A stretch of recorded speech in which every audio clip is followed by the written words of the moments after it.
Welcome to the Serious TV Drama Podcast with Scott and Dan. I'm Scott, and with me is nearly always the number one to my number two. Don't have anything else this time around. It's Dan. Hey, Dan. Das ist und numero ein. How are you doing? I am doing fine. Hey, look at that. Rhyme. Anyway.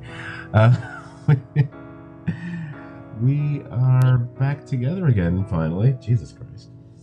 Yeah, I like how you called me number one. I'm sure you're referring to Christopher Pike's first officer on the Enterprise pre-Kirk. Yeah, I know I was, in my mind, I was supposed to say the number two to my number one, but I've been feeling kind of shitty today, so there's that.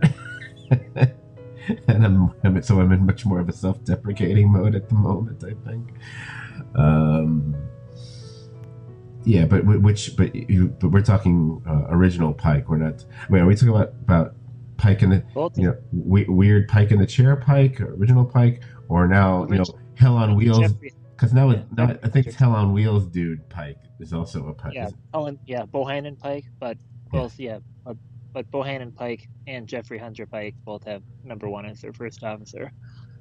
Wait, did Bruce Greenwood play Pike in one of the movies, or am I imagining that? Yeah, he's in at least a couple of the those ones. Yeah. I assume he's in Into Darkness. I won't watch it again. So waste of a good actor. I'm sure Chris doesn't listen to our podcast, so it doesn't matter. Bruce Greenwood, star of season 7 of Mad Men. So, wow, we started right off with Star Trek references. No one but we care about. We are here finally after a couple months off. Not really vacating, just dealing with life the way the rest of the country and the world is. I'm sure we just don't have our stuff together the way a lot of our fellow podcasters do. So we have not been podcasting in place the way other people have, apparently. But yeah, we tried a couple times what we were trying to do with friends, and everybody's so freaking stressed out now. It's hard to get everybody in the mood to do such a thing. Even though recording is, once we start talking, it tends to be pretty therapeutic and everybody has a good time. But when you're down in the dumps, it's kind of hard to want to do it, especially at the end of a long, grueling day. So we've kind of been taking our sweet time getting this. Yeah, absolutely. I mean, I do not want to in any way imply that we just didn't feel like doing it or didn't want to be bothered. We had plans, for weeks to do another one. But yeah, just, obviously with everything that's been going on, between the pandemic and also, the civil unrest. If I keep trying to come up with the right little one or two catchphrase word for it, so I don't sound too off when I refer to it or something. You just got to refer to it as the Bell Ride from the Deep Space Nine episode, past tense, parts 1 and 2. Oh, God damn it. Anyway, so... Oh, there's not enough liquor in the world, people. Anyway, I realized some time ago that we were closing in on podcast number 250, which is the one that you're listening to right now. That's one of those sort of kind of significant numbers. I mean, usually the ones that land on the hundreds are usually the bigger deal ones, like 100 or 200 or 300. But or 600. But it also reminded me of when I would buy, back in my younger comic book buying days, they would do something special when a comic hit number 250. It just never felt quite as big a deal, Be like 40 pages or something instead of like. Yeah, it'll be a little bit extra, but it wouldn't be like, oh my God, this one's going to be worth $1,000 in a week or something. Not that any of them ever were, but we finally decided within the last week we should do an old school style, the way we used to kind of podcast. Just me and you talking about at least 1, 2, 3, who knows how many shows, just catching up with each other. And then also setting the template for what we're going to do for the rest of the summer. So, and almost as if the podcasting gods, or the godcasting pods, I don't know, decided, They're doing it old school. Let's give them some old school problems. So well, I think it's been a couple years since this has happened, where we actually recorded half a podcast or more, and then had to dump it and redo it. That's happened a few times. And one time Yeah, we never re-recorded. We never the lost podcast, so to speak. yeah. The 80s I and remember, 90s shows. I remember being really mad about that one. Yeah. Because I must have edited for like hours and then it just didn't work. Yes, I think that you were not happy about that. And I think that, and then coincidentally, I don't think we recorded for a couple weeks back. That's when a few weeks Yeah, going by without us yeah, podcasting was like, oh my God, what's going on? yeah. As opposed to now where we just, you don't know when we're going to record again. Yeah. And we never finished. We never did that podcast again, did we? No, we never did. I still have the draft of the whole thing. That was when it was like every couple of years we would come back to, I think it was basically us, the meat of the podcast with each of us doing like our top 5 recommendations from a specific era. And we had already done, in a previous podcast, the first time we did it, I think we had covered like, the 60s and 70s or something. Yeah. And that was going to be the 80s and 90s ones, which meant, one could guess certain ones that we'd recommend, whatever. And we never got back. That was the one I was always bitching about, like saying, "Oh, let's do." I think that becomes the official first one that we promised we'd do that we never did. But since maybe it's one of those times, it's a good thing we don't have like some of our broad podcasting brethren. We don't have like thousands of listeners, because there'd probably be people bugging us for that one all the time. Nobody bugs us for this. I bug Yeah, us for this. they'd be on Reddit abusing each other over it. Like, probably. We could, I mean, there's going to be a certain point we could probably do an entire season worth of podcasts we promised we would get around to doing but didn't do. Yeah. You got that one, Travelers season 2 and so on, Crown season 2 and so on. Oops. um Poor Kimber's probably been on hold the entire like Kimber's two and a still half years. Kimber's like a skeleton with a beard and glasses, Yeah. waiting He's for the just call. he's just he's shambling around old battlefields just waiting for us to message him. I, I mean, when we started doing the Crown podcast, I think the Queen was in her 60s and she's like 94 now. And I'm sure I'm sure there's a few others those are the first ones that come to mind. And, and of course, we missed an entire year for like best stuff. Yeah, well, I had such bad luck a couple years like straight. Like I don't want to like finish season 2 of The Crown and like kill the Queen by doing so, because that's just what I've been doing. So it's kind of I just realized. Wow, without even meaning to say it, during that little spiel, I had mentioned we could do like a season or half a season, which reminded me of something that I was telling you about a couple days ago, and actually brought up is it? in the first version of this recording. Oh, you're talking about Namor the Submariner, right? No, that's a different. You, you can't base inside jokes on private conversations. It's not gonna. Oh wait, or did we do that online? But still, no one's. There's only one guy I know who's going to get that, and I don't think he listens to the podcast either. Although maybe I'll tell him, hey, we make a reference to this. Okay.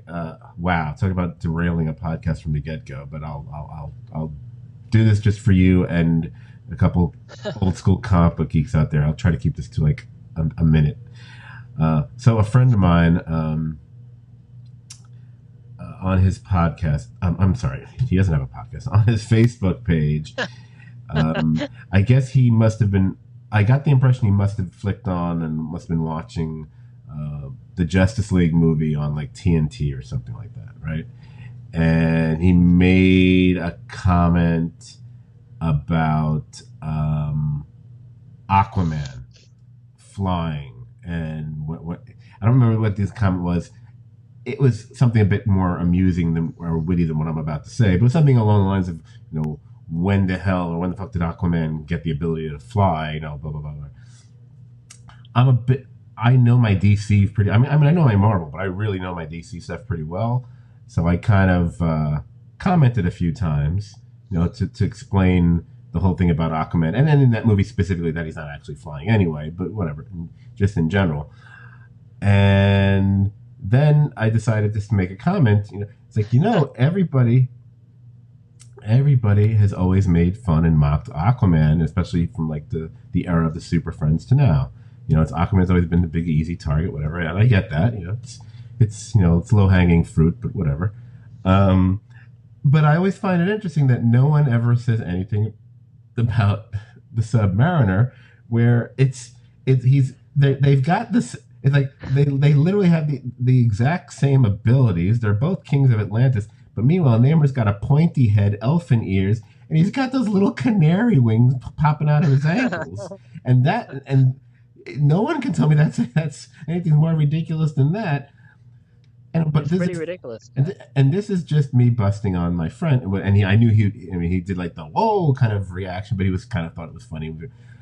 But then some other guy, because it's always some other guy, some other guy had a weigh in, and you could tell he took offense to it, and he started saying crap about, I don't know, something about Aquaman's the fins on his calves or something. I don't know, something like that. And something else. I was like, okay, well, first of all, you're talking about his outfit. He doesn't literally have fins on his calves. So if you're gonna, because he's talking about how at least the wings on the ankles are useful. They come, whereas that doesn't make any sense. It's like, no. First of all, the stuff on his calves are not his actual physical body. That's his uniform. If you're gonna wonder why that has any use, then you might as well wonder why does Batman have ears? It doesn't, they don't serve a purpose. But if you're gonna talk about science, how can those little parakeet wings possibly hold a 200 to 250 pound man aloft? It doesn't make any sense either. I kept. So you can take your isosceles headed mariner over there.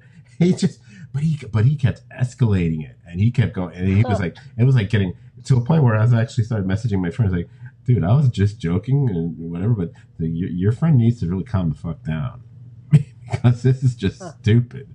And I mean, yeah. I'm enjoying it only because he can't win against me on this one, because he just keeps harping on the same point, and it's like, and he's missing the point, and the fact that he's actually making fun of Aquaman and all is kind of making my point for me anyway. It's like, yeah, you're like everyone else, you're just making fun of the obvious one, and you're kind of ignoring that the guy who wears nothing but a green Speedo, doesn't deserve just as much, mocking as Aquaman does. He does. I grew up reading Fantastic Four like first, and of course Namor was always hanging around them guys. So yeah, it was. I don't remember what the origin is, like why he has those goofy little wings, or like what the justification was for it. But it's definitely it's strange. Well, actually, what I heard was he's actually from an alternate universe where everything, it's almost like Bizarro Land, where everything was reversed. So he was actually from the Bizarro version of ancient Rome. But so his name is but it's because Namor is actually Roman spelled backwards. Which actually just occurred to me, that Namor is Roman spelled backwards, and that's probably where they got the fucking name from. Yeah. Oh boy. And he always says Imperius Rex, and that's Latin. Oh boy. Okay, wasn't it? that was a story I wasn't planning to tell on the podcast, but that. You people are getting your money's worth on this one. Meanwhile, 90% of our actual audience doesn't care about comic books. Just went, what are you going to do? Talk about baseball next? As a matter of... No. Anyway, the thing I was going to start to mention, and I'll make it even briefer now to make it for time. It occurred to me several days ago that unlike a lot of other podcasts, both super duper ones and lesser ones, we never refer to our weeks and months and years or whatever of doing the podcast in any way as seasons. It never occurred to me, because because we started our podcast back in, I believe it was April of 2014 when we were covering Mad Men initially. But that was the days of Wow. your audio appearing in one ear and my audio appearing in the other ear. Like it's like some old mono Beatles recording or Beach Boy recording or something. It was so fun. Oh, it's amazing listening to the first couple of podcasts. You are so into it, dude. It's like, what if Dan was a game show host? I guess you were just so excited about doing a podcast, and then I think after a couple months you realize, this is kind of a drag. Anyway, but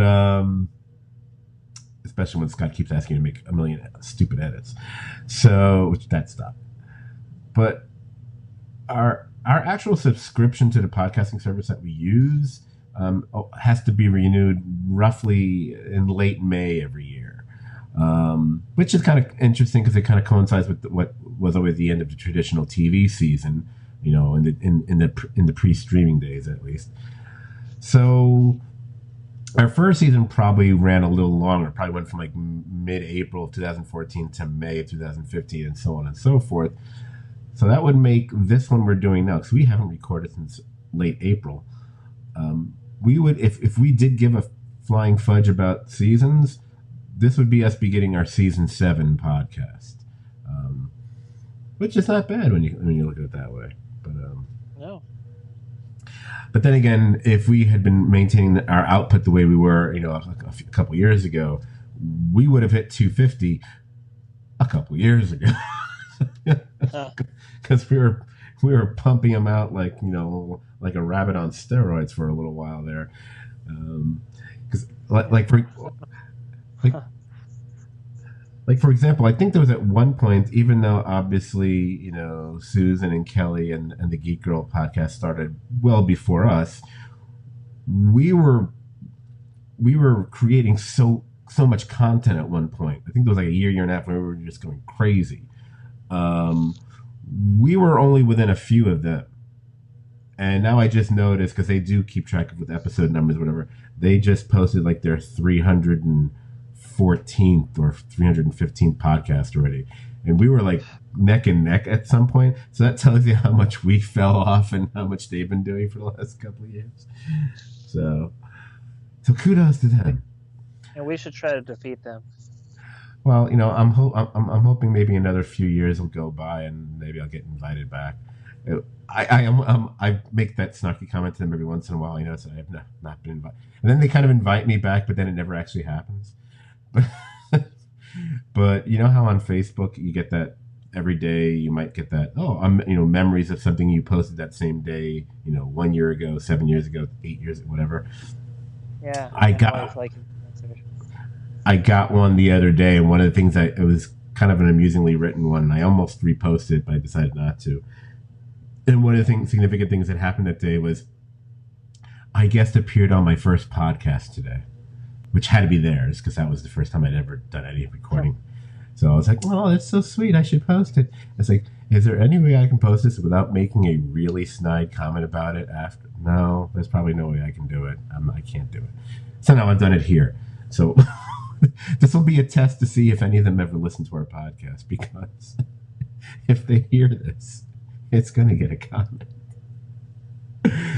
Hey, look, we got 2 1-star reviews. How'd that happen? Oh, Lord. David Gott's the only one laughing at all this crap. Well, he better be. He's definitely drunk right now. Well, I would hope. I'm hoping I will be following him shortly. Sweet.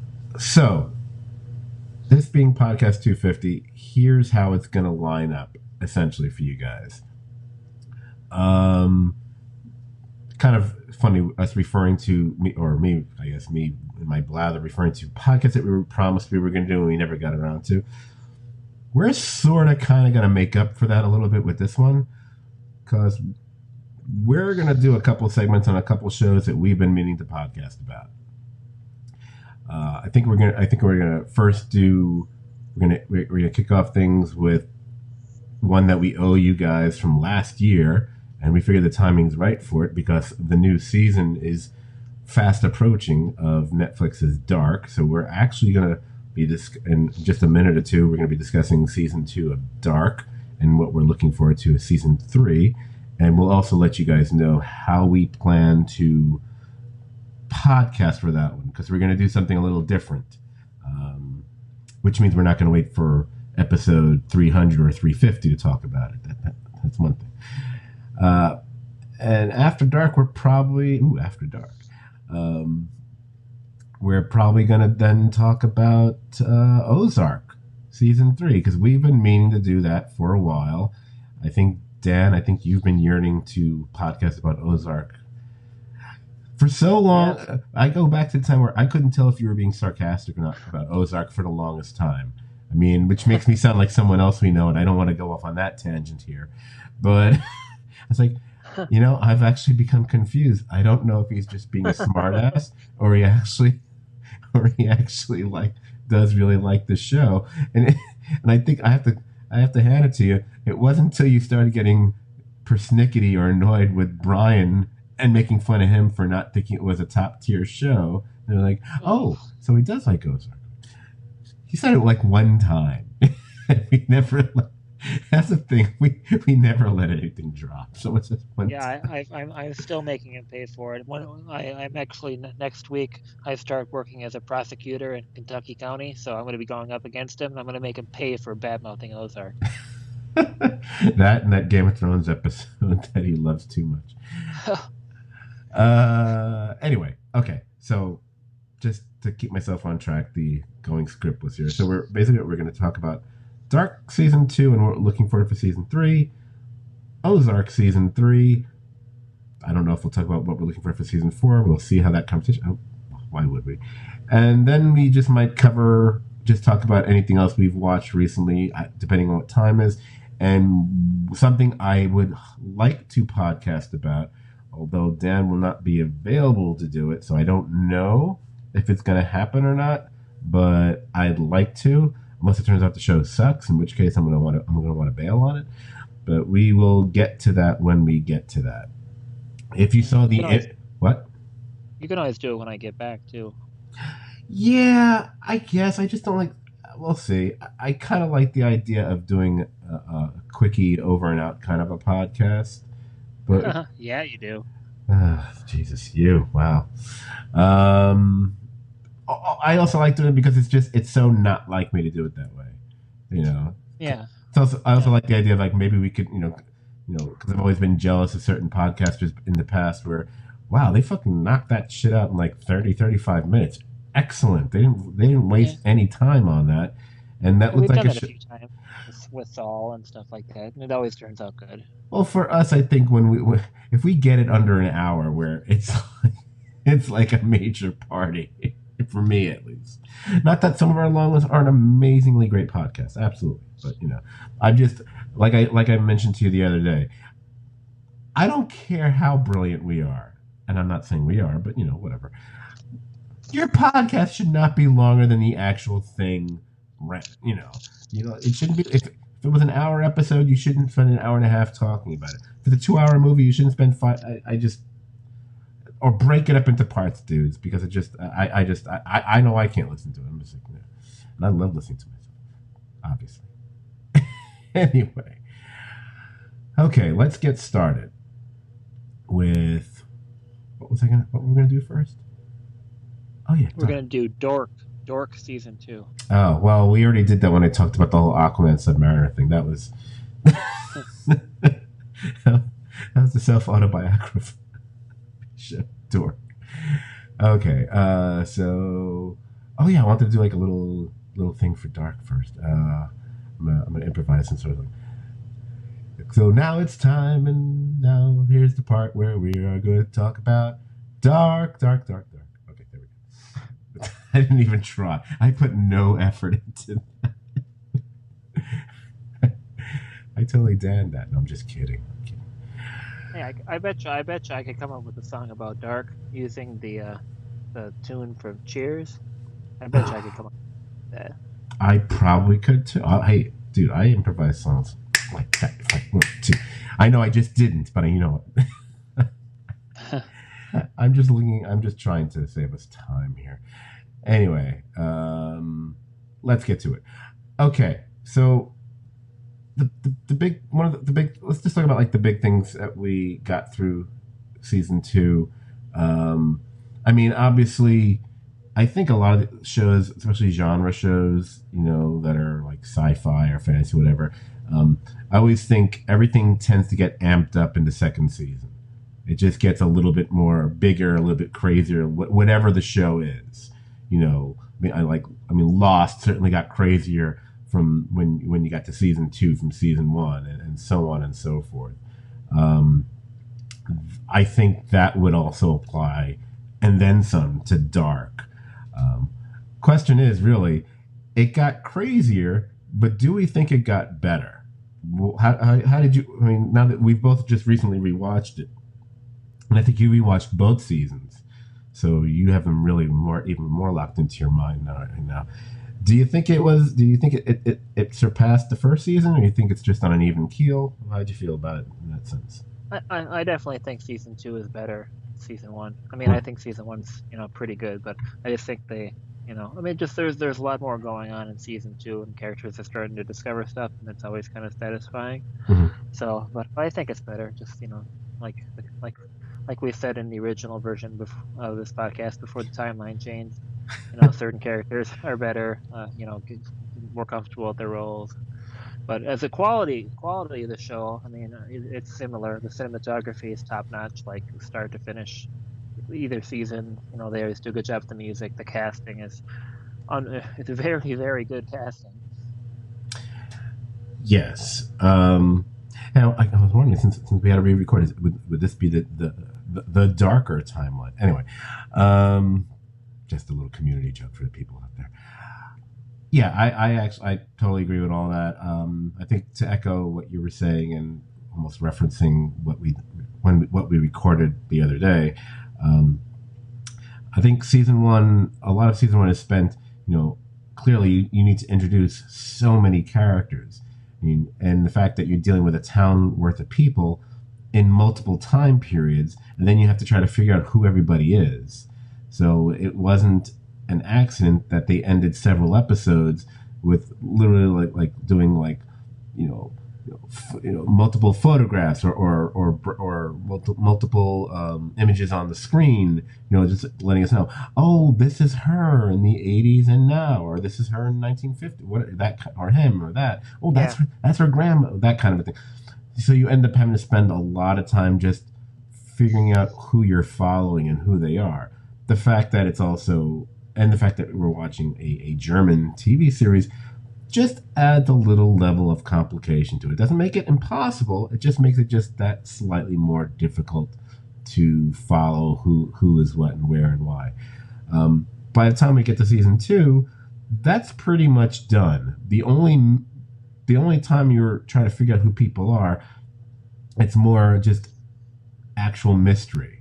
Like, oh, I wonder who that is. Not, oh, I feel like I'm supposed to know who that is. You know what I mean? right.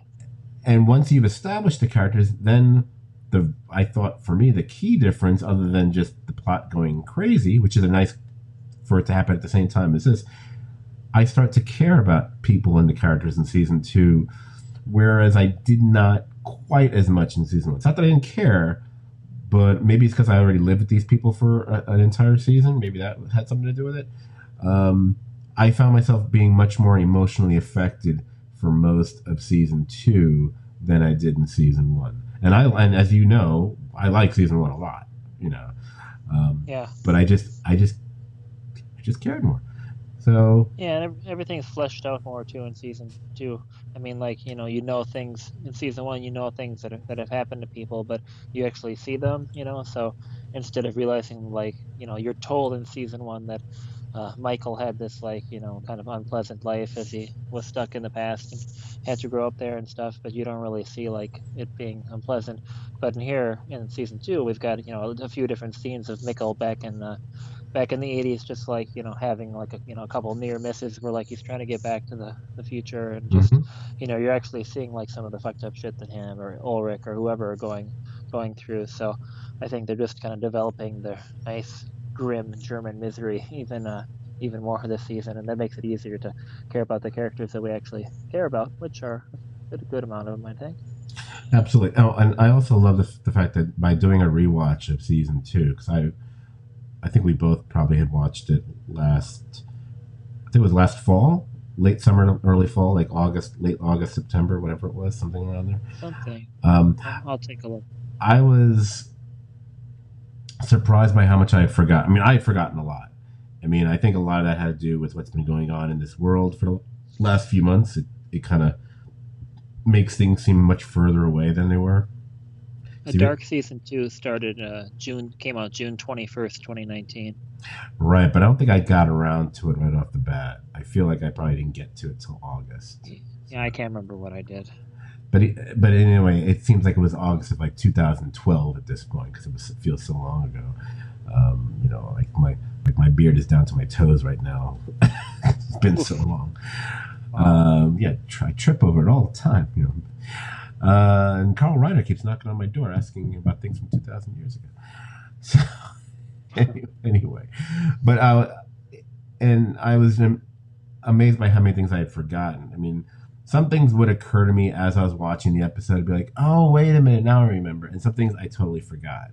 And when you refer to like Mikkel's past, and I remember, Ulrich breaking out of the asylum to see him and stuff. Yeah, that I remembered, and the juice and trying to go back to the cave and all that thing. But I can't believe the things I forgot. I can't believe that the woman who was taking care of him was drugging him the whole time. I kind of forgot about that. Like, I'm just going to put some sleeping pills in your cocoa just to, I guess, keep you docile and sleepy all the time. They do a lot of weird shit to kids on this show. Oh, yeah. It's hard to believe kids are so well adjusted in Germany.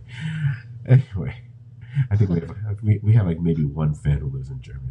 He'll give me a break for that one.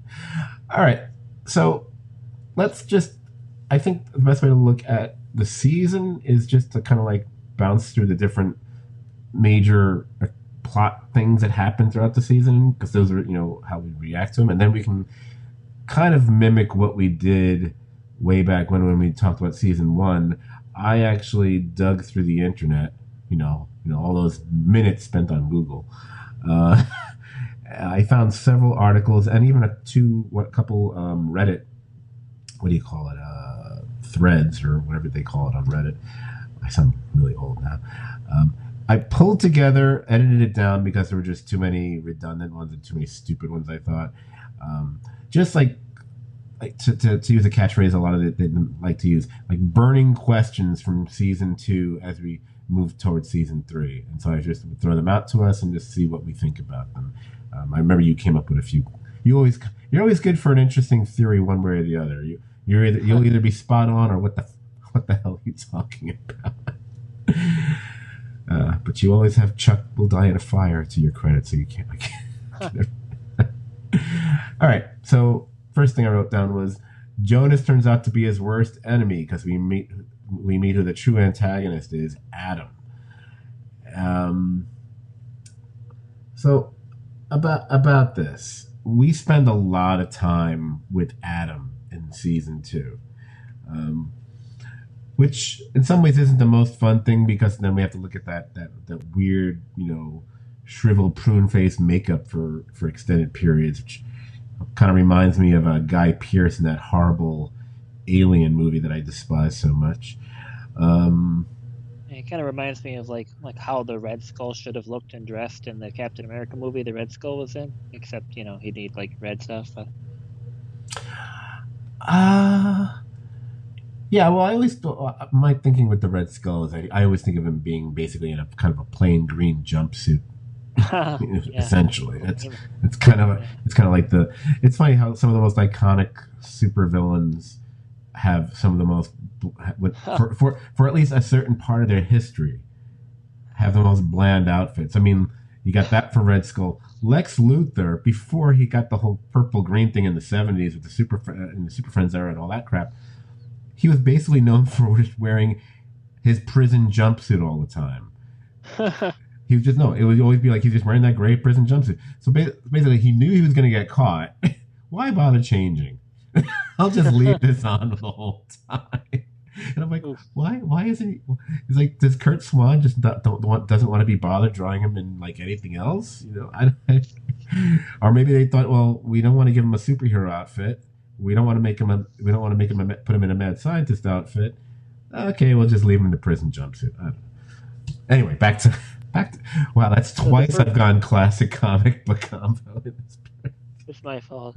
No, the first time, the first time you watched season 2, were you surprised that Adam was like an age version of Jonas at all?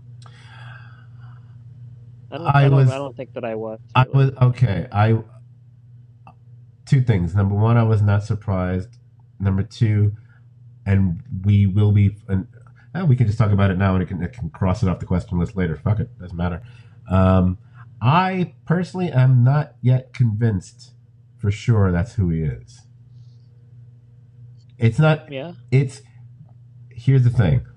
We've seen throughout for several times in season 2, Adam is not the most quote unquote reliable narrator. He lies. He misleads. He manipulates. Why should I believe this? I haven't seen anything to prove it to me yet. At least with adult Jonas, he can do the thing where he shows he's got the scar, or he talks about this, and that's where the grease fire was on the floor or whatever. I'm not convinced. I mean, I'll go along with it because I think that's what we're supposed to. But I'm just gonna say, if at some point it's revealed that he's not Jonas, I will not be shocked. I wonder if it could be like Bartosz, for example. That would kind of like make sense because like Noah recruited Bartosz, and then Adam ends up killing Noah at some point. And it would be somewhat satisfying. Plus him plugging Martha would definitely mean something different then. Bartosz being Adam would be a fascinating little thing if they could pull that off, and there's no reason they couldn't pull it off. Yeah, that's.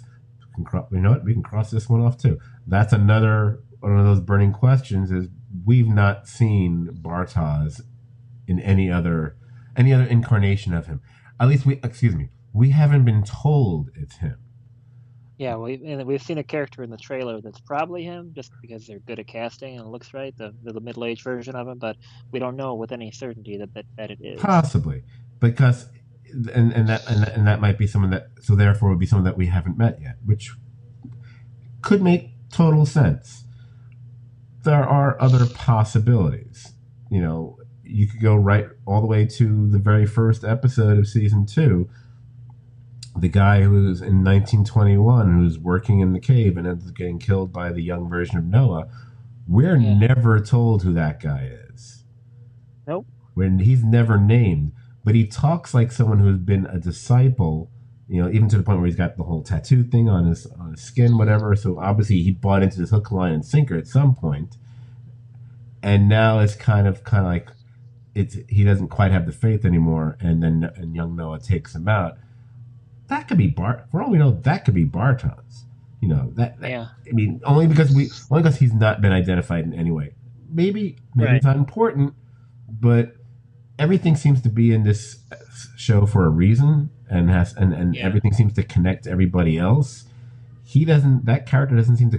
We don't know who he is, and we haven't seen his connection to anybody. That seems like an odd outlier for this show. I mean, it's one thing for Egon's boss in the 1950s not to have any connection to anybody. Who cares? He's just an unimportant supporting character, even though he'll probably turn out to be the dad of. Waller or something like that. But that's one thing. I like that I love that theory. I love the idea of Bartosz could be Adam. I don't know, the more I think about that, the more interesting I think that would be. But we'll see.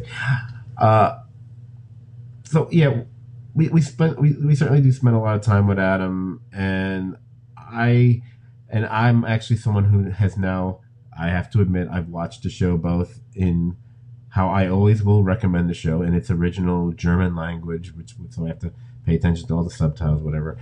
And I've actually watched the dub version, which I know we've mocked, whatever. I actually now have grown to not think the dub version is that bad. Yes, not every voice really is a great match to the character, but you know why I kind of have found a way to enjoy it. First of all, I think some of the voices are really not that bad. Not all of them, but some. And number two is like, if I can enjoy like every Sergio Leone movie and the way those things are dubbed, I can watch this. For me, it was more of a time saving thing because I tend to watch when I get around to watching a show like Dark. Unfortunately, it tends to be a post midnight show for me, and I might start getting a little tired. And I'm been very prone to headaches this year, I've noticed. So even though I do have the subtitles on, and I'm still reading shit here and there anyway, to have it be a show to concentrate on that way would literally hurt my head too much to watch at this point. So That's too bad. You know what might make your head feel better? If you go and jog around the block. That might help. No. You jog around the block in this neighborhood. No, I can't make that joke now. Never mind. Okay, so I'm just joking. I always try to get Scott to jog around the block. It's several years of me just suggesting it, but usually I'm just joking. Yes, right. Well, I got because then you start throwing up in the mask and all the other stuff. Anyway, okay, so wow, I spent a little bit more time than I meant to because we have that, and then we also spent a lot of time with Claudia this season. The multiple versions of her actually, and I mean, I don't really know if it's that much of a revelation that Claudia is the quote unquote white devil because I didn't feel there was this big ongoing mystery. Like, who's the white devil? Who's the white devil? But they seem to make a big deal about it on the show. It's like, what? It got mentioned like a couple times before, but I wasn't really wondering about it. But that, to me, I think that was one of those examples of pretty decent casting. I like the different ages of Claudia. I think kind of worked well, and some of the most emotionally effective stuff in season 2 definitely revolves around adult, middle-aged Claudia. Some of it's even a little heartbreaking, even like whether it's stuff with her daughter or stuff with her dad, which that was not going on at all in season 1. But season 2, that really got me a bunch of times. Yeah, it's definitely it was pretty strong, and the actress does a good job. One thing I was wondering, like we still don't know who Regina's father is, so that's also something that hasn't been said exactly. Like not really referred to at all. Why? Like it's just No, I'm thinking about it. Wait. No, I guess because she had an affair with Tronte Nielsen like at various times in history. So that's like the only maybe something we've seen that could do whatever. But just the fact that we haven't been told anything is seems a little significant. Huh. And it'd be interesting if it was Tronte because or 80s Ulrich was kind of an asshole. Well, actually, an asshole to everybody, but an asshole to her specifically. Well, yeah. Well, not that she didn't deserve it a little bit, but, or maybe I'm thinking of Hannah. Yeah. Oh, speaking of which, is there a worse person in the series overall than Hannah? Probably not. She's pretty shitty. She's pretty horrible. The more I think about it, and I'm just gonna knock that question off right now as well. That's actually one of the mysteries we're left with by the end of season 2, as you were mentioning to me, and kind of almost as a reminder. And then I saw it pop up in all these different articles. So I was like, oh, I guess it's something I hadn't really thought about. When we leave season 2, Hannah's still somewhere in the 50s. So it's basically what happened to Hannah?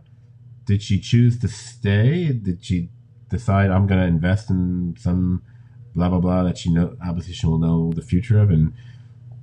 But then the issue then becomes if she chose to stay, which is what it appears to be right now, why haven't we didn't see an older Hannah in the 80s? Or did we, and am I not, or are we just forgetting it? Or are they going to say that, maybe she died before we got to 1980, whatever year it was, 87? It's 87. Yeah. Trying to get my 33-year cycle straight. Yeah, maybe she died like trying to like crawl into like baby Ulrich's crib or something. Jesus Christ. Should have tortured him at every single age possible. It just takes his pacifier and just like puts it just out of reach. Stops the like mobile from like spinning above his crib. Wow, it's like you haven't even seen the last season of Legion, but that reminds me of the last season of Legion. But it is interesting that Hannah's in the past using the last name Nielsen and with the time machine. So I have no idea what they're going to do with that at all. Well, I'm sure that Hannah won't do anything that could possibly screw with any family bloodlines at all, because Lord knows she doesn't have anything to do with any of that. uh, Speaking of which, so let's switch over to Mikkel here. I think even though I sort of kind of saw it coming, I didn't care because it was just so well done. One of the major things about this season was the discovery that sadly Jonas actually causes not here's the thing I saw coming was that he is the cause of his father's suicide. Or Yeah, cause is probably not the right phrase for it, but catalyst anyway. catalyst. See, this is why you should be podcasting more. Well, I'm looking at a cat right now, so that helps. Oh yeah, and you're making a list. Anyway, Always. wait, wrong podcast, wrong podcaster. Anyway, he doesn't listen to this either. Who cares?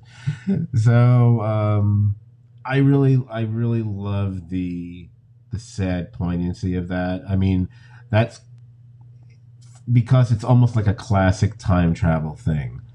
That the very thing the quote unquote hero is trying to stop, he or she is actually the catalyst of creating. And Jonas goes back thinking he's going to stop his father from committing suicide, when in fact he's the catalyst for it.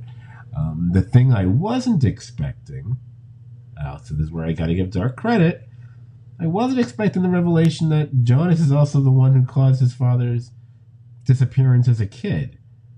That I didn't see coming. It was one of those I should have, but that I thought was one of the great revelations of the season, quite frankly. Oh yeah, that was pretty brutal and upsetting to consider. But totally like, but just executed so well on so many levels. I mean, we got a scene where Jonas puts on his before Michael kills himself, the scene where Jonas puts on his yellow like jacket thing, and then Michael has some like really weird deja vu at seeing it, and you're just like, Mm-hmm. at the time it's just it doesn't track as like anything that means anything, but like looking back on it, just like, oh, that's what he's thinking, like, oh, that's like not good. That's like when he started realizing that his son was responsible for his abduction. Right. It's interesting when you look at Mikkel / Michael and his eventual suicide. If you didn't realize initially that Jonas was actually going to be the catalyst / cause, whatever, it wouldn't have been unfair to think, oh, he's kind of he obviously remembers everything, and if he's right now dealing with the fact that his wife is actually cheating on him with the person who's actually his father, and he can't really say dick about it. Yeah, that might be reason enough to want to kill yourself. But then it turns that's actually not what it's about. But I remember I always thought that going in when I went into that episode as just one more reason to not like Hannah. I was like, it's your fault, your fault. It's still her fault. Yeah. Speaking of which, they're pretty much the only time Hannah ever does anything that's like the least bit like worthy of any kind of respect is like when Michael's freaked out and doesn't want to go to the Nielsen's party. I mean, like there's a scene where like she kind of comes and like hugs him and stuff, and like she seems to genuinely care about him like for a second. Of course, then like 3 hours later she's fucking Ulrich. So I guess oh well. But Yes. at least for at least for a second, she seems to genuinely care about him. What I love about that, one of the things I love about that episode, other than the fact we get to spend time with some characters that we, you know, look in. It's the one episode where people smile because no one's, as you pointed out to me, people don't really smile much on Dark. But that one episode No, before everything goes wrong, at least before the suicide, which is kind of like the beginning of the dominoes of everything. I'm amazed by how indiscreet people are because Martha, you're gonna pick the time when not only are your parents home, they got a party going on. There's like all these people in this house, and that's when you're gonna choose to bring a boy to your room and have sex with him. I kept thinking that's like that you couldn't pick a worse time to do that than then. Meanwhile, then again, your dad's out in the rain banging the neighbor anyway, so I guess it doesn't matter. Oh, Germans. Anyway, um, one of the things it's not. I'm not tying it to a specific, any one specific moment. It's something I think that comes up several times. Whether it's spoken, generally like by Adam, or it's something we just get the feeling or sensation of, or we actually see it happen. There's very much this thing about the past can't be changed on the show. And it feels like it's one of those rules of time travel.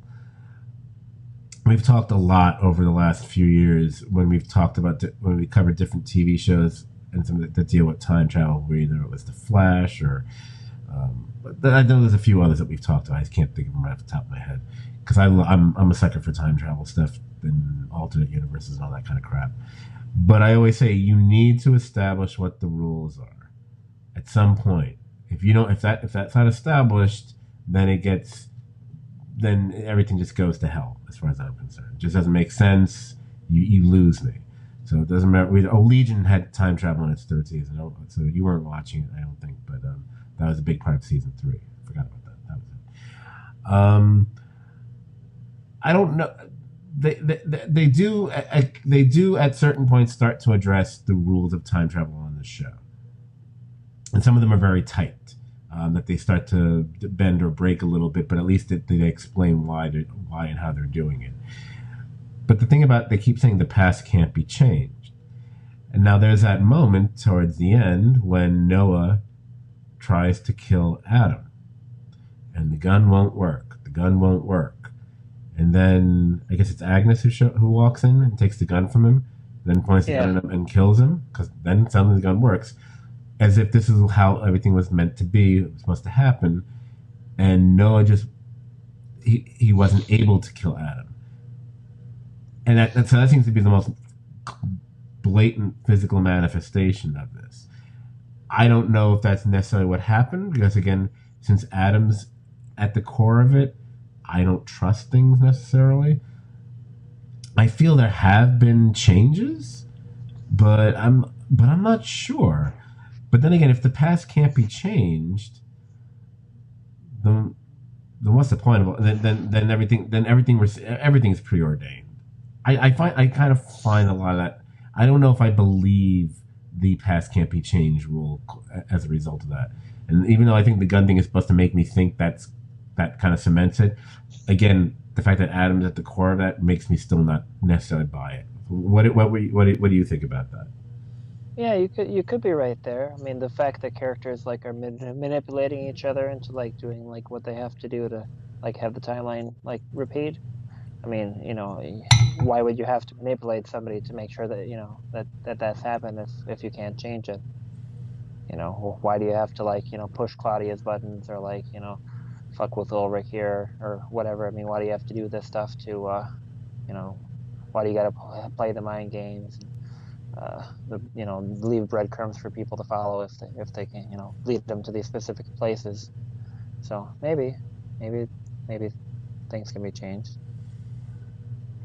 Because otherwise, if things can't be changed, then the only thing you can really hinge your hopes on for something more out of the series is with what happens at the very end of season two, which I don't want to get to yet. We're going to get there. I do want to hold off on that one. I guess it is. Speaking of Adam, we pretty much figure out pretty early on that those two older folks that seem to be his followers, um, they say outright that the guy is Magnus because he's referred to as Magnus. They don't name her, but it's pretty clear that she must be Franziska. Yeah, So that's kind of interesting that these considerably older versions of themselves are his minions or whatever the fuck they are, or followers, not minions. They seem to be a bit more than minions, but I don't know how else to refer to them. yeah. Again, good casting again because dude certainly Huh. definitely looks like he could be an older version of Magnus. I mean, Oh, he so looks like Megan. yeah. There's again we've talked about we talked about that in the Lost Hour. Um, some of the casting is really spot on when it gets to just I can see that Michael does look like he could be an older version of Mikkel or something like that. Yeah, Or all the different phases of Ulrich, I can see the resemblance. I can even see like the older one just being how features tend to become like larger or more. You know how old people get. When their features become bigger, jowlier, craggier, whatever. The only one that doesn't work for us, I think, we agreed on is young Noah doesn't really look like Noah. no. That's the one I don't really buy very much. Oh, speaking of Noah, another major, major, major, and now we get to the last two plot points of the season. The revelation that Noah is Charlotte's father, and Charlotte's mother is her own daughter, Elizabeth, which means they actually have. We already have causal loops on this show. Yeah, Whether it yeah, be like Jonas wouldn't exist if he didn't abduct his like child version of his father. well, yeah, well, these are well, those, okay. That would be that like this. That's an example of what I call a biological causal loop, where Yeah, that's definitely one. This isn't even a weirder. This is a much weirder one. oh, man. Yeah, The other ones that aren't biological, but still have that same kind of like something existing and being passed around, but then we never see but the creation of it never actually happens.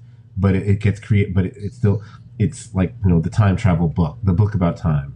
That it's like that guy never actually gets around to writing it, but he's totally he's given or even the letter from Mikhail. It's like he's just copying the thing that yeah, he just remembered, but he never actually conceives it. It's that kind of weird. It's a show. This show could be called Paradox as easily as it could be called Dark because every other thing in the show is a quintessential time paradox that people would normally spend hours going, but that can't be because of blah blah blah, and you'd have like diagrams and graphs and whatever. It's like no, that's what the show is about. Shut up, everyone, shut up. But this one, so by Elizabeth being Charlotte's both her daughter and her mother, that means they're each their own grandmothers. Charlotte technically then is both Franziska's mother and her niece, and she's both Peter's wife and his granddaughter,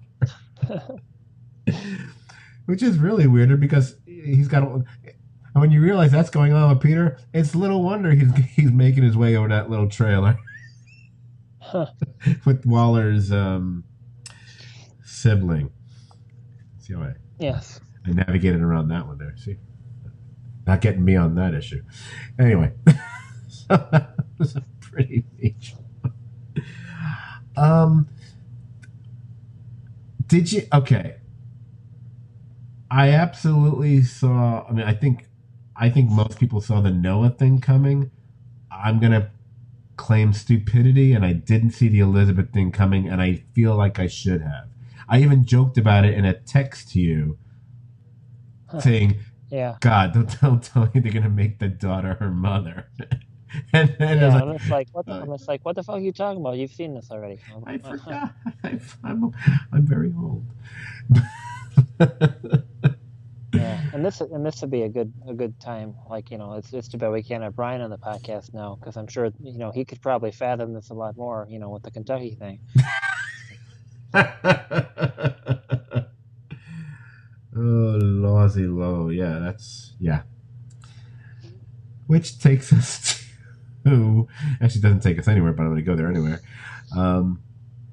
Possibly the biggest thing about the entire season is those last minute or two when we discover after Adam has shot Martha and she's essentially dying in Jonas's arms, and all of a sudden he looks up and there's another Martha. She's alive. She's in another world. So and that's kind of like to me that's like the jaw dropper of the season, because the show has been about, well, other than clearly a whole lot of incest, it's been about the vagaries of time and time travel and the conundrums and the mysteries that involved. I mean, there's a show that has gone as far as to say God is time and whatever. And now we're introducing. Now you can look at it as, you can say it's an alternate world, it's a parallel universe, parallel world, and because they are making that distinction, she's not from another timeline, because technically they're all from other timelines. She's from another world. And that again, that feeds into my wheelhouse of yay. It's like, oh shit, we can have multiple versions of everybody all over again. Jonas number 5, or something like that. So that kind of takes us to that. To me, that's like the first major burning question going into season 3. What world? What are we talking about here? I mean, I've just said I believe it's some form. It's just another form of like a parallel Earth kind of a thing. I mean, is that what you're thinking on this? Yeah, maybe, because I kind of get the impression that Martha's like doing like the Jonas stuff in that world. So I'm wondering if there is a Jonas in that world, or like if maybe that's a reality where like Jonas doesn't kidnap Mikkel, but then somebody still has to do like time travel shit, because like that's not Jonas isn't the only thing that's like doing these things. Right. So. Well, I should just to clarify, just for my own personal edification, sir. When I say a parallel world, I think some people, most people probably, the first thing to think is like, oh, it's basically it's almost like a mirror version of the existing world, but with whatever key differences. They think of a show like Fringe had that thing like, oh, there the Twin Towers didn't go down, but the same essential people are there, whatever. My thinking on it is, there are many similarities, and there may be some people in common, but not everybody's in common. There isn't like a doppelganger for every single person. And yes, guess where I'm going is going to be the third time I'm going to do it on the podcast. I'm going into comic books again. I'm thinking of I grew up from like the 70s to now on the whole DC multiverse, and it starts off with Earth 1 and Earth 2, and yes, there's a Clark Kent on both and a Lois Lane on both. But not every single person is there's not a version of each person of every single character. There are differences. That's why you have the Justice Society on one planet, the Justice League on another. There's no Barry Allen somewhere on Earth 2, and just the way there's no Jay Garrick somewhere on Earth 1, that kind of a thing. So that's the way I look at it. It's like there might be certain. I always look at it as like there might be certain people, I call it almost like tent poles that maybe anchor both planets, and so there'll be doppelgangers of those, but you don't necessarily have doppelgangers of everybody. Actually, a great show that did this that I wish you had watched, because you would have fucking loved the show, was that show I talked about that was on Stars for a couple of seasons, Counterpart, with J.K. Simmons, and it's all about an alternate world or a parallel world where they're actually literally like fighting with each other, and that is, I think on that one, generally speaking, that there are duplicates of each person on both of them. I think that's just, it's easier for people to wrap their head around it being that it's just a mirror version of everybody. But I always say it doesn't necessarily have to be that. doesn't. I mean, it just that's just the simple. To me, it's funny to call it simplified. That's like the simplified version. So it could be that Jonas didn't doesn't do that kind of stuff on this planet. It could be there is no Jonas at all. Maybe there's a, maybe Martha is the Jonas on that world, kind of like you're saying. Yeah, that's what I'm thinking. And then if so, I wonder if there's an old version of her, like, Eve or whatever maybe you'd call the character that's like, the bad guy girl on that in that reality. Right. Adam. Good Lord. So, speaking of Martha, my next question is, what was in that letter that from Martha, that we see young Noah giving to adult Jonas, and where the hell does he take? He then zaps both himself, Teen Magnus, Bartos, and Franziska somewhere else. So number one, what the heck's in the letter? Number two, where did they go? Yeah, I have no idea. I mean, we still don't know what happens to Bartos exactly, and we just know that Magnus and Franziska end up working with Adam. So I suppose maybe they go back to like the 20s or something. I don't know. Or maybe they go to the future and like go through some crap, and then All right, I'm gonna because say like they have to get older. right, right. The thing that Jonas is doing, because unlike what Adam's able to do, the specific portable time machines are still tied to the whole 33-year cycle thing. So my assumption is anywhere that adult Jonas is going to go has to be somewhere within a multiple of 33 years.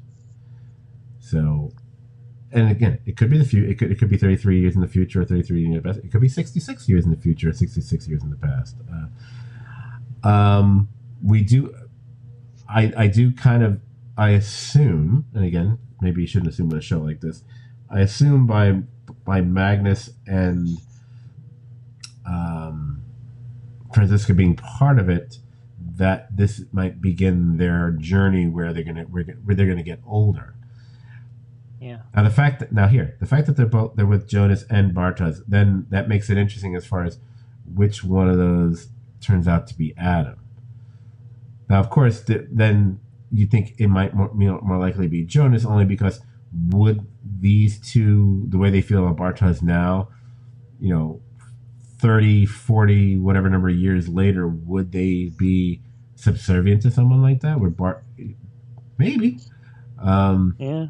It would take a while to get there. Bartos would have to like really be badass for a while. And Bartos has to go off and do something else because he obviously goes through totally different aging. If it was Bartos, he goes through a totally different aging situation and physical transformation, whereas Jonas is already older, so it becomes. I know that kind of gives more credence to what they're saying, that it's Jonas, but I'm still not prepared to buy that. I don't know if they would go further back to 1921. I don't see the point of that, and I don't know if they want to spend the money on trying to recreate, 1888, 12. Okay. Yeah, I don't see them doing 1888 on this show. Yeah. I'm feeling like they're probably going to zap somewhere that a time period that we've already seen. Then, so it could be the future. Maybe it's the future, and that's where they build the time machine that Adam has that you can control.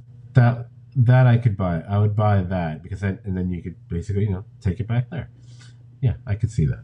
Wow, my nose is really giving me a hassle all of a sudden. All right, wow. Huh. Like you all of a sudden.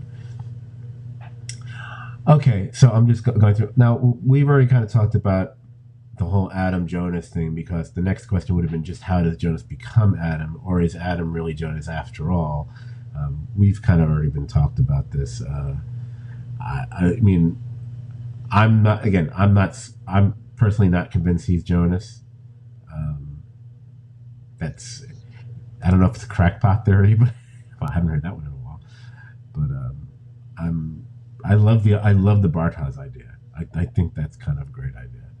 So yeah, I think it does kind of make sense, because like I spoke to you in the other timeline, the like it doesn't really there's a missing piece there where young Jonas seeing Adam kill Martha clearly has an effect on him, but there's no signs of it. There's really no sign of Adam in the middle-aged Jonas. So I mean that Jonas is still like he's just wistful and trying to change stuff, and he doesn't seem a lot like Adam. I mean he's still like every time he's walking through the convolved house and sees the spot on the ground where like Martha will eventually end up bleeding out. He's just like sad, not like angry.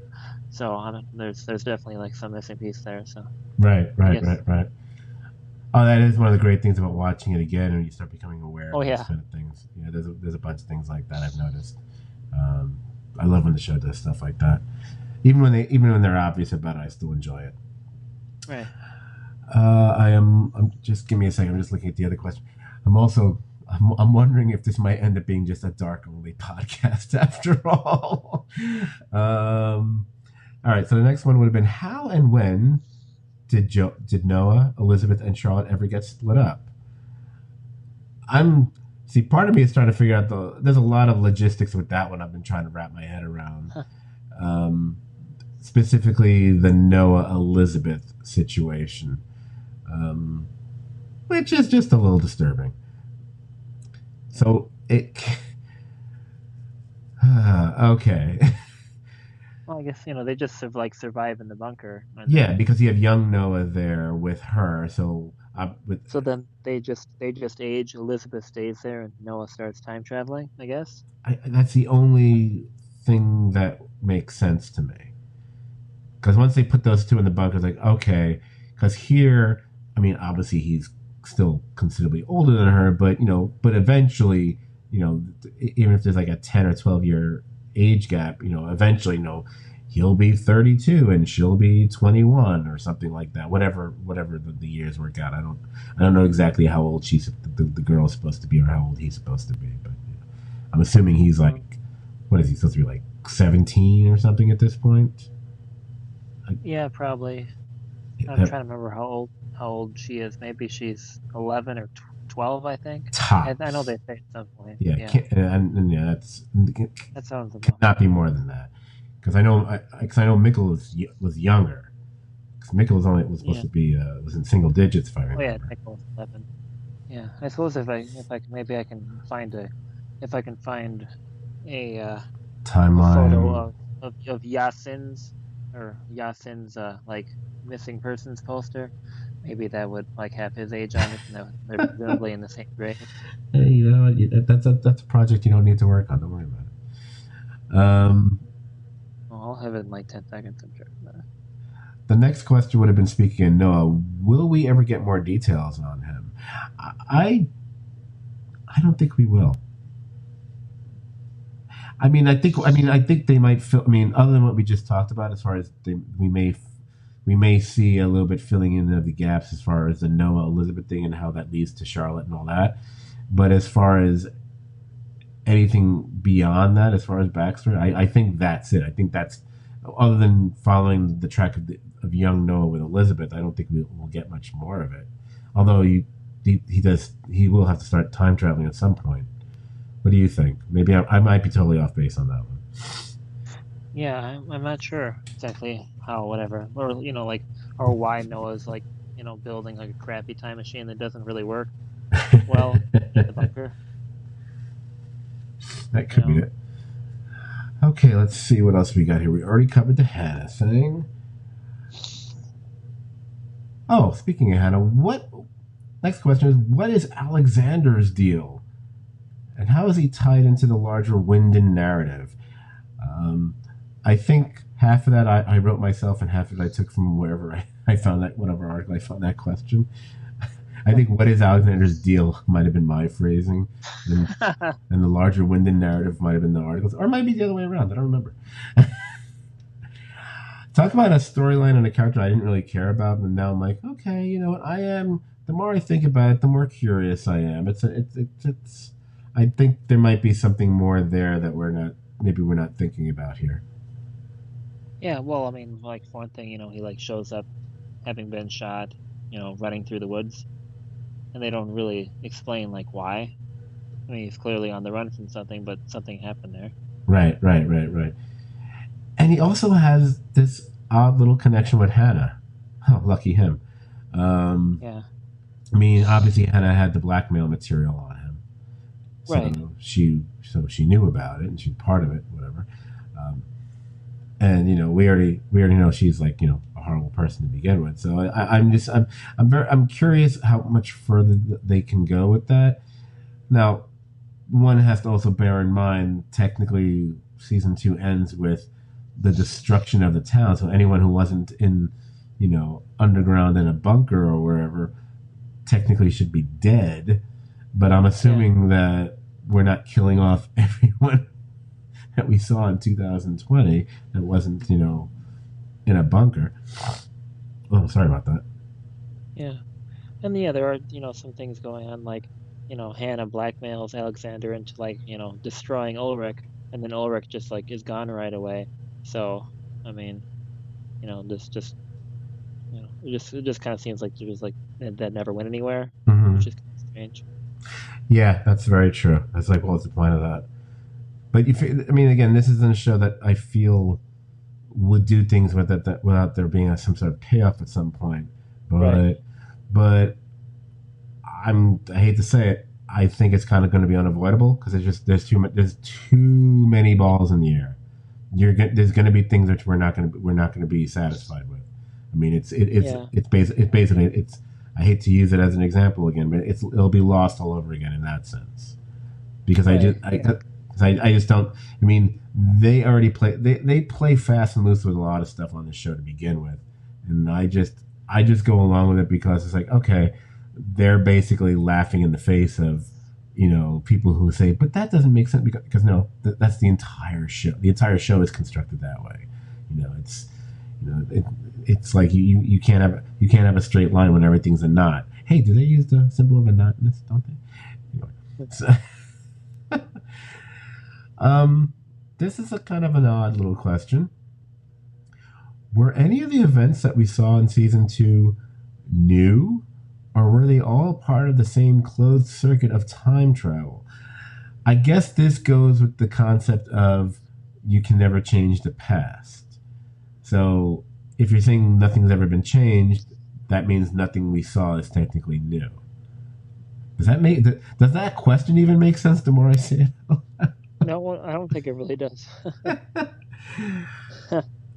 I Yeah. think I think the point of the question is, and it's a weird one, is and it feels like Adam wrote the question. The more I think about it, is everything that we see throughout season two up until Martha showing up at the end, and maybe that should be included in this. I'm saying that's going to be the unexpected fly in the ointment, so to speak. Um, is everything pretty much preordained? Is everything pretty much this is how it was always meant to happen? As crazy as everything is, that's where we are with everything. Yeah, I don't know. It kind of feels like maybe Hannah going into being in the 50s is maybe something different that isn't part of the plan. And maybe like, Katarina like going through the passageway in the caves or something also kind of feels like, something that like, whatever they do doesn't seem to have like, have a like the cause of something we've already seen the effect of. Right. I was amazed by the main couple articles I looked at with questions. None of them mentioned Katarina, and I was like, wait a minute, aren't you people wondering about what happened to Katarina? Because I know she was presumably going to try to get to the 80s when she was there in the cave and everything, but we don't really know what happened, and that's when everything started to go nuts and crazy. So we never actually see her appear. Am I forgetting? She doesn't, right? We don't see her suddenly appear in the 1980s. Last we saw her, she was still Yeah, underground, right? right. Yeah, So she'd be a yeah, she, and there's some like energy like discharge starts like or field starts right. forming near, All that, but all that, all the wacky effects start happening. I was like, oh wow,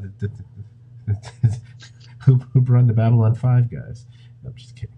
Huh. Uh, But I think that like that's like if the alternate reality Martha is like from a world where there's no Jonas, and I think like maybe like this is Katarina's like what she's doing here like what's going to cause that. She'll just go back and like scoop up Mikkel and then no Jonas, and that's why there's no Jonas in that reality, and Martha has to do stuff. So that's what I think that it's, logically maybe that's if that is what's happening, that would be where it starts, I think. Yeah, because she's not. I don't feel she's beholden to anything the way everybody else is. She just wants her son back, which makes perfect sense. Right. Also, one of the moments that really gets me in the series when she finds the class picture. Oof, Yeah, that was that's a good scene too, just because like for that character, because she just was just really shitty with everybody and said they were just dummies, but she still like was able to like gather her thoughts and like go and like just go somewhere where there would be evidence. Just like she was able to, even though she's in a really bad place and just pissed off at all these jackasses with their dumb theory, she's still able to like reason out where she should go check just to be sure. And I think that's kind of like oh, yeah, impressive. very smart. I was very impressed by that, and it's like again one of those characters that I never had, and it feels weird to say I didn't have the greatest amount of sympathy for her, even though this is a woman who loses both her son and her husband within days of each other. But maybe it was just something about her that just, or maybe seeing her as the kind of the bitchy character she was in the 80s or something. I don't know. But totally felt it for her throughout in season 2. And really felt her pain when she wanted to tell her kids about it. And Martha kind of reads her the riot act and doesn't even give her the chance to say, oh, by the way, I know what happened to your dad and to your brother, What else do we have left here? Oh, a question which I swear to God did not occur to me because there was so much craziness going on when we got to the end. Where did Charlotte and Elizabeth go when they touched? It didn't even occur to me that they went anywhere, but that's how they're phrasing this question. So because it wasn't at the moment where they touch, all of a sudden, everything kind of goes zaps, and then you see the big black ball form over the town, and blows everything up. Oh yeah, because shouldn't they like switch places? Because isn't that what happened with like young Jonas and like child Helgi? Didn't they kind of like switch places where Jonas was being like captured by like in the room with Noah's like worthless shitty time machine, and then like bam, Helgi was there when there was wallpaper in the bunker. I was wondering if that's what they would do because I just where would it? Because first of all, where would you go with that? Because if Elizabeth shows up here, she's dead. I mean, that's the assumption. My assumption is they're all dead, and who were right. when everything happens when they open up that little doorway. Because I don't see that area being I don't see how that area could possibly be safe. But she could be dead though. I mean, that's like the the middle-aged version of her, and we haven't seen that an older version of any of those characters in the future. So that could be the end of her timeline, and then you have Charlotte stuck in the 50s. I think or the 2050s. I kind of think of the older, the old Elizabeth as the Veronica Cartwright Elizabeth, because she do you know who Veronica Cartwright is, don't you? Yeah, she's from X-Files, Alien. Okay, Alien. Thank you. But say fucking X-Files, I'm gonna smack you. She really looks like. She was in like 4 or 5 X-Files episodes. So. She's been in a lot of things. She goes all the way back to freaking Lost in Space, man. But we're talking about my favorite shows of the 80s and 90s, so I got to bring in X-Files. Of course. Yeah. She's also very memorable in Witches of Eastwick. But anyway, I just thought that the actress looks a lot like her. Someone told me they're related. I was like, oh yeah, I can do that. Okay, we're running to the last couple. We've already kind of talked about this. We kind of were. The next question would have been when or where is the older Bartosz? Is that how you pronounce it? Bartosz.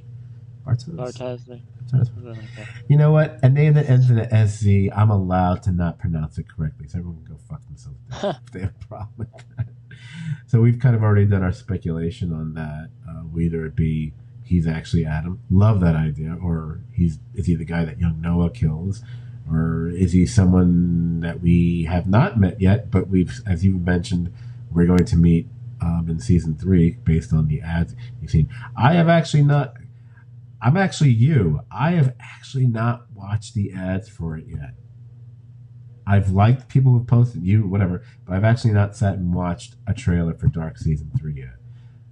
I Oh, don't sweet. know. I don't know why I haven't. I'm because I'm not one of those. Well, I don't want to spoil. Like, do you really think Dark is going to spoil me on something? I don't mind. Huh.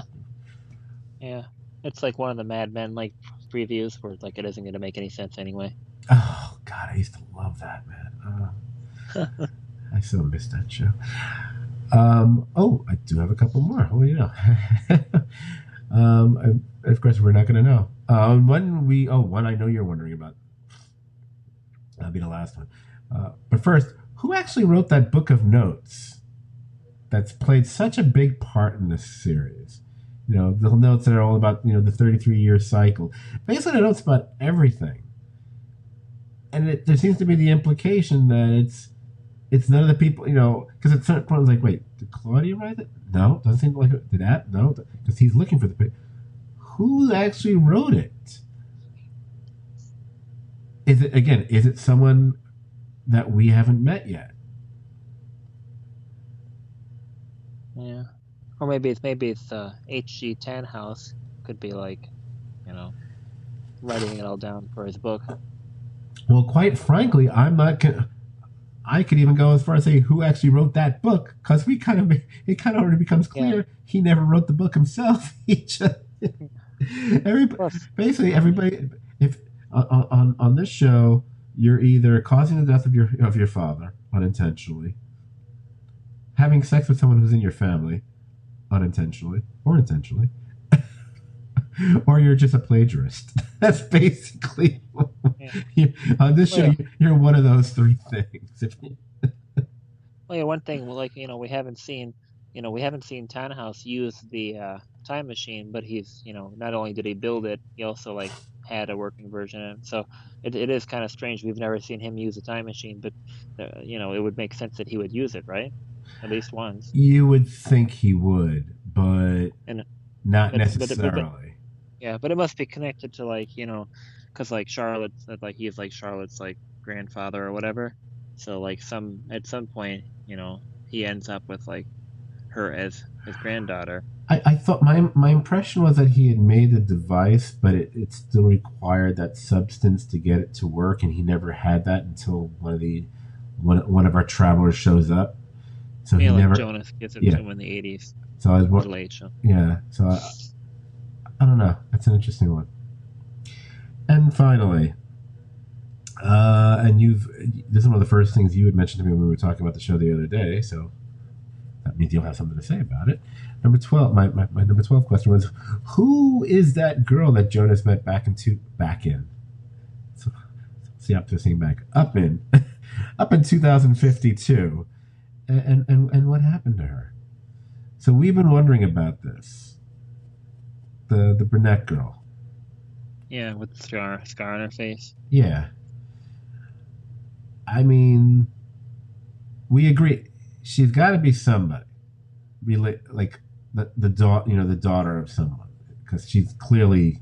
I don't think she's in her 30s. I don't think it's a baby we've seen or a child we've seen already. But I think she's somebody's spawn. Question is who? So we can start thinking about who we think survived or not. That's also the big question about the end of the series. Like, how many people from in 2020 actually survive or not? Then again, with the vagaries of time travel on the show, for all we know, some people got together in the 80s, but there was some time travel mischief, and then she ended up where she is.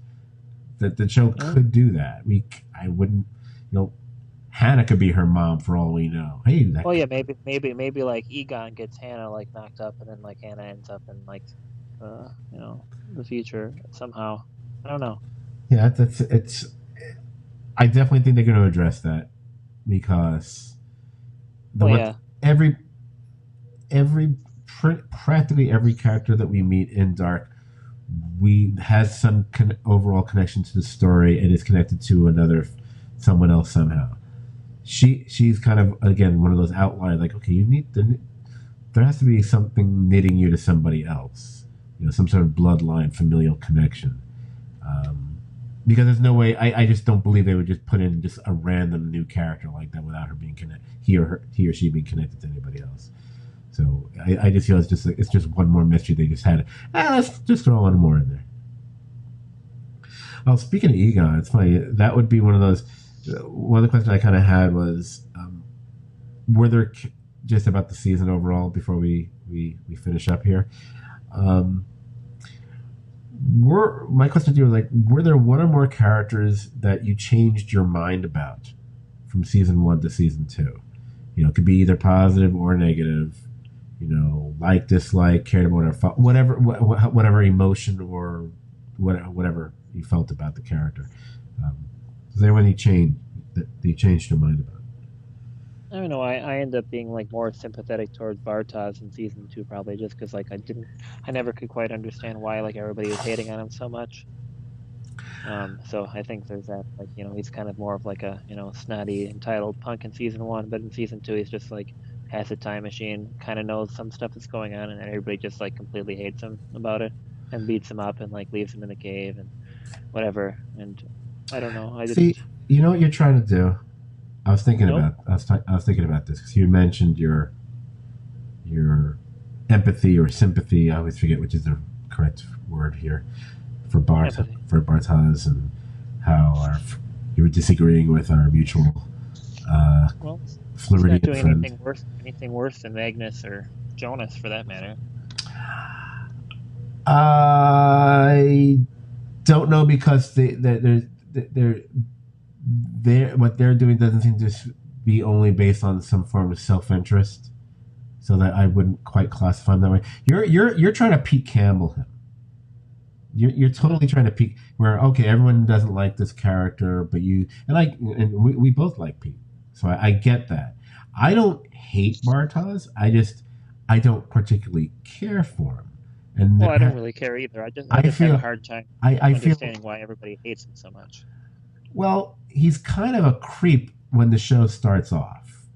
He's kind of a dick to people. So when you introduce a character as being kind of among these kids, the closest one comes to being like an elitist snob bully. Yeah, you're already telling me, oh, I'm not supposed to like you very much. Not to mention his dad's kind of a dick too, but that's not his fault. And actually, his mom's not so great in the first season. His mom isn't decent until she gets cancer. I hate to say that, but it kind of feels true because Regina in season 1, don't like her. Season 2, oh, feel kind of bad for her. So yeah, It's like the alternate reality Walter White, basically. okay. I'm not gonna go there. So then you have that. Then Martha and them do have a point where he's known about all this stuff for months and he didn't say anything. Right. His reasoning for not saying anything isn't really there just isn't enough credence to it for me. He becomes this a sycophantic, not sycophantic, but that's people we know anyway. Uh, he becomes a little bit too easily a puppet for Noah. So therefore there's nothing that I respect that much about him. So you already told me not you, just the show. You told me, oh, here's a character maybe you don't want to like very much. And oh, by the way, that's Jonas's girl? Yeah, he lives in honor. But which I'm okay with because, fair is fair. And he liked her from the get-go as well. So it's not like so I don't discredit him for that. I just don't necessarily like him. Hey, it's not like I love Magnus either. But there are at least times I can feel something for Magnus because it is his dad and his brother and so on and so forth. Whereas Bartos is like, yay, I don't feel bad. Don't feel bad for you. And even when his mom is obviously with cancer, kind of feels like he almost wants to use it to gain sympathy to a certain extent. So I don't think he's the worst character. He's not Hannah, but there's really nothing noble about him, at least until we get to the end. I believe he could be redeemed unless he turns out to be Adam, And by the way, if he turns out to be Adam, then everyone who doesn't like him, we're all like, yeah, you see, yeah, there. But if I was gonna pick a character, I thought I was supposed to really not like Egon in season 1, and I really Yeah. like him in season 2. Oh yeah. And that's and I'm talking like the '80s version of him, maybe the '50s version too, but really the '80s version, the old man Egon. And I was like, oh, because he's starting to put things together. Yeah. I know. I'm kind of hoping like that there's some like timeline where he like is a little bit smarter and figures stuff out before it's too late. Yeah, I mean, unfortunately, he figures some stuff out, but not enough to really say no, let them go. And he said, no, we'll take the kid. He kind of, it seems like he figures out that that's actually his kid and all the other stuff, but he still goes right along with them, like taking Ulrich away all over again. Oh, poor Ulrich. Dumbass. Wow. You know what? This is what happens when you cover an entire season of a show like Dark in one podcast. It's not gonna be short. We are definitely looking forward to season 3. You think we're gonna find out what happened to Wooler's eye, or do you think they're just after their little tease in season 2 that they'll just like never ever reveal it, or like the series will end with like it'll just be like a close up on his eye patch and then just like fade to black. I think it's gonna. I think what's gonna happen is at the end of season 3, we're gonna slowly dolly in on a figure writing on a desk, and you realize as they're flipping through pages, they're writing that notebook, and then you're gonna see them reach for a pair of glasses, and one side's blacked out, and it's gonna turn out Waller's behind the whole goddamn thing. and he's a cyborg. And there's the eye thing. I mean, like Vic from the DCU. Anyway, all right. So we definitely are going to be podcasting about season 3. Here's what we're thinking we're going to do, people. As you just saw, we kind of, we did a thorough takedown or rundown of season 2, but that took us, what, an hour and 20 minutes, consider, add in everything else. What we kind of want to do is, based on how much we really like the show and the intricacies of, from episode to episode, plus Dan's rather extreme travel plans this summer, as always, we're not going to do the entire season in one podcast. Dan and I, this is all Dan's idea. So if you love it, give him all the credit in the world. And if you don't like it, tough. We're gonna do an episode by episode podcast for Dark, which normally wouldn't be a challenge, except obviously the entire season is released all at once, and this is the era of binging for people. Not that someone's going to necessarily want to watch all of Dark's 8 or 9 episodes all in a row. It's 8? Is it 8 this season? It'd be like 8 straight hours of frowning. So if anybody wants to do that, this might not be the podcast for you. Right. I mean, when I was rewatching season 2, I did watch 3. I would watch basically 3 at a time. I think I watched 3 and 3 and then 2. That's exactly what I did. 1, 2, 3, 4, 5, 6, 7, 8. Yeah. That's I only did that for like the last 3 episodes. Like before that, it was just like 1 episode at a time.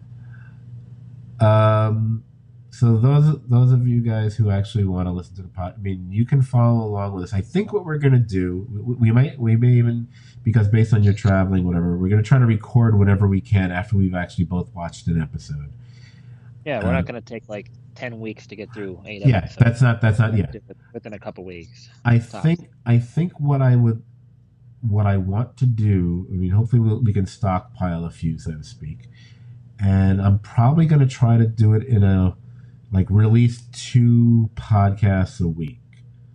Like at some point, and spaced them out, obviously, 3 or 4 days apart. I haven't made a decision on what day of the week it would be. Like, it could be like Tuesday and Saturday I'll release, it's whenever the 27th, right? 27th is yes. The day of the apocalypse. Right. Yeah, I mean, whatever. It'll probably be. I would just say probably it'll be without tying myself to a specific day, because things happen. Most likely, it'll be one episode will be released on the weekend, and one episode will release at some point midweek. That's kind of a nice, specific yet vague way to say it. So I think the hope is that way we'll just cover it in 4 weeks then, not 10. But not all at once. I think that's something we can manage. Hopefully, if things might have to change based on schedule or traveling plans or whatever, but that's essentially how we're looking towards it right now. I think, right? Yeah. Yes. Of course, by doing so, it'll make things quite complicated. Because we have to put in an embargo about people talking about episodes we haven't seen yet. If people want to listen and watch along with the podcast, they have to use restraint, kind of like Ulrich and Katarina use on Regina in 1986. But yeah, that's we want to tie you to a tree overnight. Yeah, that's or leave you in a cave tied up also. Right. Yeah, that does make it a bit difficult, but whatever. It's not going to be that many people.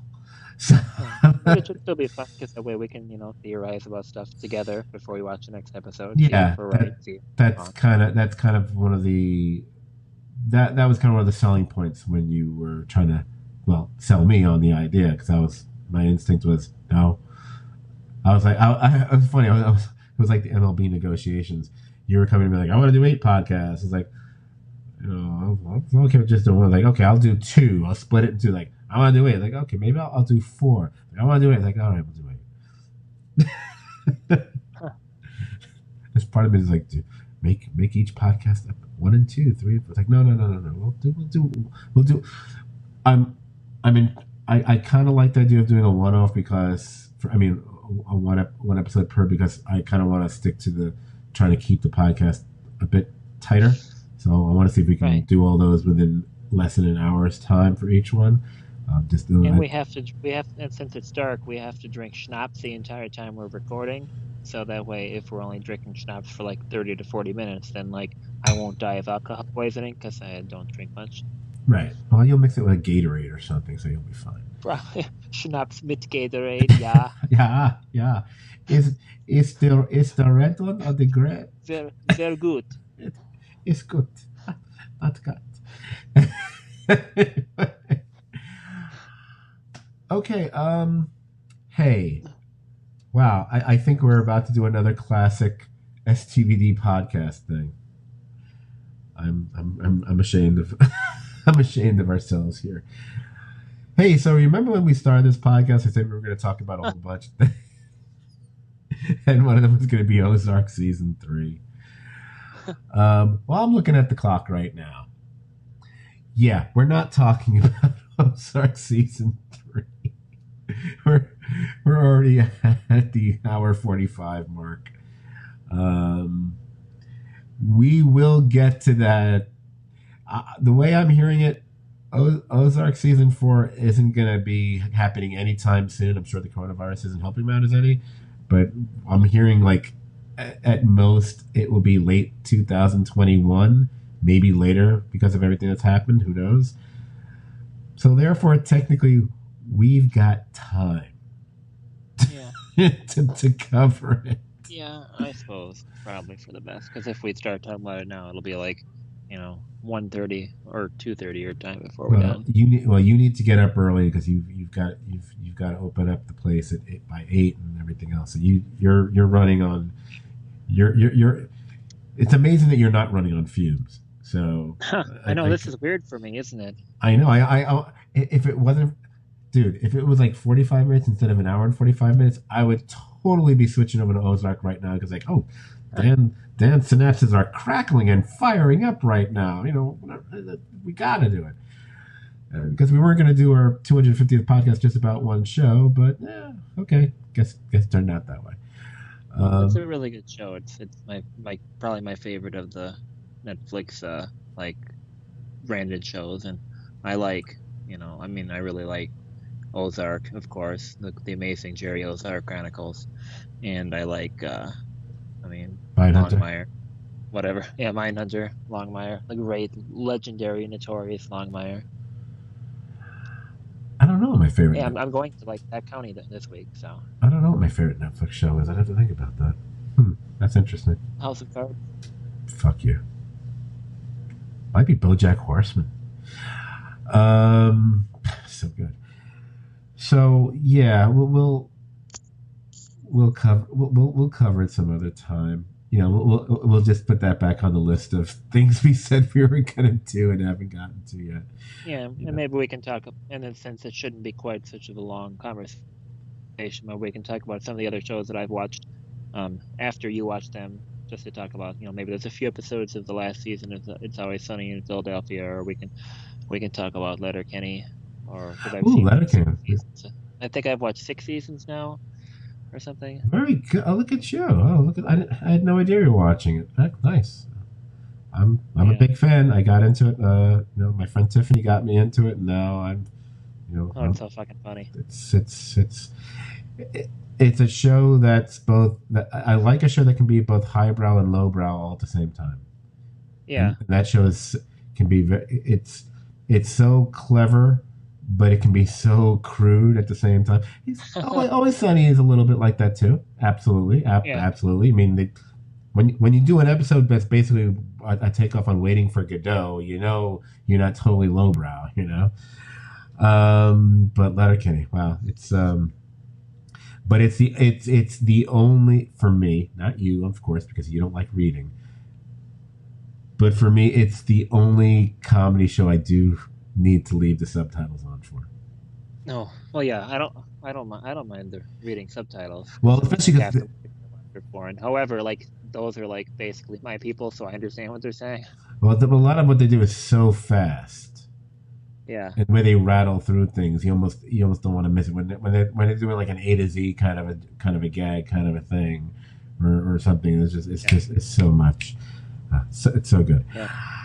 Yeah. I was like before I watched the show, I remember like they were gonna do their Letterkenny live tour thing, and they were gonna be playing Minneapolis. I'm just like, oh, some of my friends like this, and then like it was like $250, $300 a seat for this thing. I'm just like, holy shit, why is that so expensive?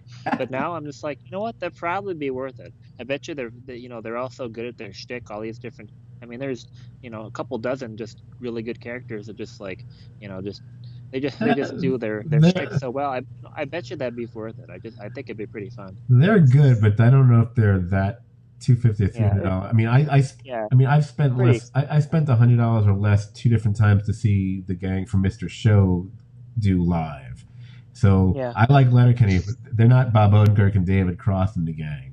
Yeah. And I'm a cheap ass, so I wouldn't spend that much. But at least I can see, like, I probably wouldn't leave there and think that I got ripped off or anything. Oh no, yeah. And plus I've seen someone do stand up like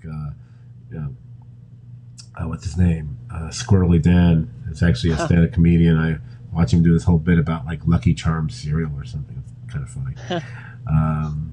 It's like, oh wow, are you like the Jim Gaffigan of Canada or something? Anyway, we'll, like I said, we'll cover. We'll talk about it another time. It's gotten late, so that's that. But which means that certain folks. Well, I guess John is not going to listen to this podcast. Look at us, we're just name dropping everybody we know on this. Listen to our show. We'll mention your name. Anyway. So, if you enjoyed our 250th podcast, then you'd probably enjoy spending some time on our podcast page. But I'm talking about our Facebook page, actually. It's the Serious TV Drama Podcast page, where you can like that page and talk about shows like everything we just mentioned just now, whether it be Letterkenny or Ozark or, of course, Dark and other things. Hey, I never actually said you can go to our podcast page before. but only because I just recently had to redo the entire page, so it looks all pretty. Although you Yes. might not be able to read the font sometimes because that's the way it is. If you guys ever want to just go directly to our podcast page where you can find all 250 of our podcasts, that page, off the top of my head, I believe you go to stvdpodcast.podbean, spelled just the way you think it sounds, podbean.com. I believe that Yeah, takes you to our page. that's what I've been using that for years to, like, whenever like I have an episode that I think somebody should listen to, I just like that's what I always link them to that, find it in there and link it to them. Yeah, It's pretty useful. and now and it's kind of nice now because one of the things that when we changed our when we re-upped our subscription, I then found out I got a message that, oh, you need to redo your page because what the current setup and theme and blah blah blah of your page doesn't actually work with mobile devices and so on, or is not easily compatible with them. I don't know whatever the fuck they told me. Yeah. So I had to change. So I just basically redid the backgrounds and the this and that, whatever. There were some things I couldn't really make a solid change with. There would have been a better way to do it as far as being able to read the font a little bit better, but then doing it that way, then you have no imagery, and I really love having imagery on our page. So I feel people can read it well enough. One of the nice little ads on it now, because every time we do a podcast from number 1 right up to 250, just like most podcasts, we have I've usually have created some sort of image to go with the podcast. Now those images are all there to be seen. So when you go to episode 248 about Better Call Saul, you'll see the image that I did for Better Call Saul for that, or if you go back to a Mad Men or what. I know it's just a little thing, but I just like the fact, like, oh, it's not been lost to time. It's there. It's still the legacy of our work is still there. Maybe you could use a bottle of ketchup for the image for this episode. That'd be kind of nice. What, anticipation? Wow, that's such an old commercial reference. I think 2 of our listeners will get it. Anticipate. Anyway, where was I? Facebook page. Oh, you can also find us on iTunes, of course. If you happen to go there, that's a place where you can also rate and review us. We love those 5-star reviews, and we love moaning about that 1-star review we got a million years ago. So you can look us up there, Serious TV Drama Podcast. You can just Google Serious TV Drama Podcast or STVD Podcast. You'll find us a number of places, a number of ways. It's really, really weird. And then there's Twitter. Wow, I forget we have a Twitter hit. It's funny, sometimes I go on Twitter and I start to type something. It's usually like some snarky comment to some politician or someone on the MLB network, and all of a sudden I realize I'm using the STVD Twitter account, and I have to switch it to mine because I think it would be inappropriate. And then it occurred to me to wait a minute, that could be like free promotion. Why wouldn't I use it? If you find us on Twitter, it's the at STVD Podcast, STVD as in, of course, Serious TV Drama Podcast. Or Scott TV Dan Podcast. I don't know why I've never said that before. Yeah, so there it is. That's episode 250. I'm literally trying to. I'm literally extending it now just so we actually hit the 2-hour mark, because why the fuck not at this point? Well, that shouldn't be hard for us to do. How many more minutes do we need? We are at minute 1. We're about to hit 155 minus a minute, so it's 154, but you're going to add music to the beginning. We certainly won't have our intro music be too long, because we know someone doesn't. Oh, he doesn't listen anymore. Fuck him.